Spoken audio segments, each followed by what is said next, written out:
What's up, niggas? It's David Fabre, or Mr. Wonka 7, or whatever the fuck they call me now.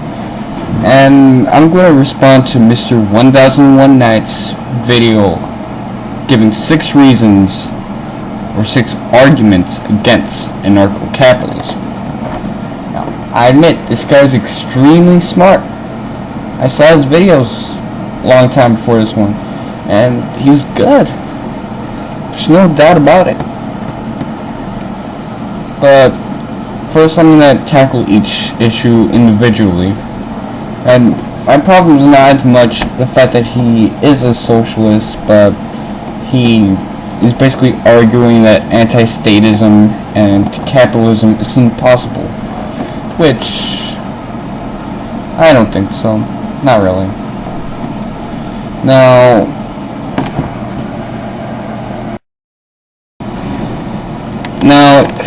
his main problem when he makes these videos is that he does a lot of good points, but he doesn't do a lot of great arguments, which, nobody's perfect. His first argument's an ethical argument, which states that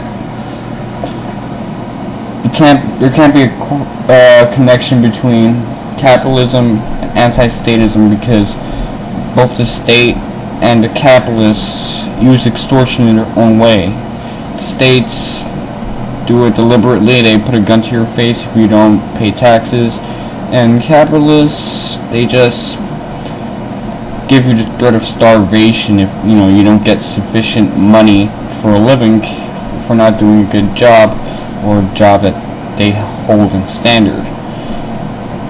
And this is a pretty good ethical argument, but for how it can create a connection, I doubt that would be a good argument in that case. Because there's one level of extortion, and then there's another level. One that's a little bit more on the realistic side, and one that's just completely all uncalled for. Me not giving you enough money because you're not doing a good enough job for me, and me threatening to shoot you if you don't give me money, that's two completely different extremes.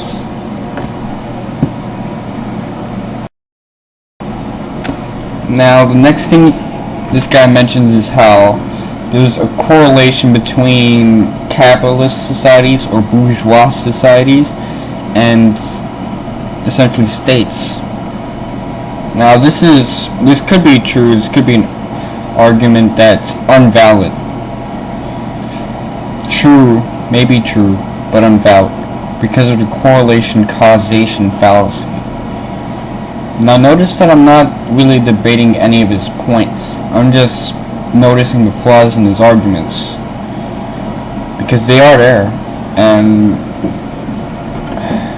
I'm not really in the mood to disagree with him just because he's a socialist, since I'm not about that.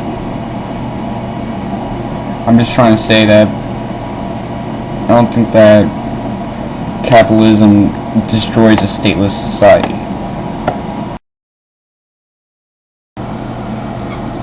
For 3, 4, and 5, he mentioned how all the reasons are different, but they all have one similarity. He mentioned how capitalist societies tend to behave more similarly to status societies. There's a correlation between the behavior or similarity between the behavior of a capitalist society and a status one. That is to say that they're interconnected. So one cannot exist without the other. And this has similar points, they're good, but they don't form a very solid, rational argument, which is the problem with most of his points. Just because two things tend to behave similarly does not make them interconnected.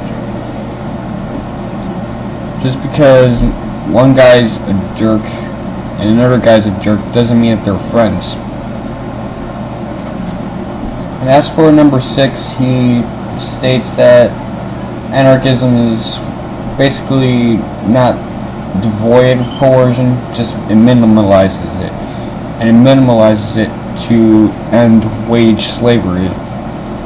And, well, I don't believe in the term anarcho-capitalism.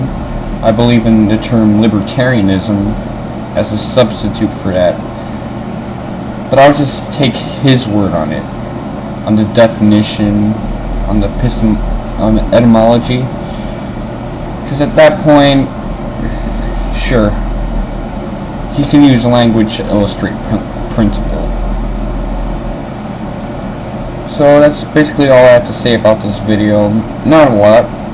I'm not critiquing his points, his views, just his setup and arguments. Not to say I'm any better. But, peace out, motherfuckers.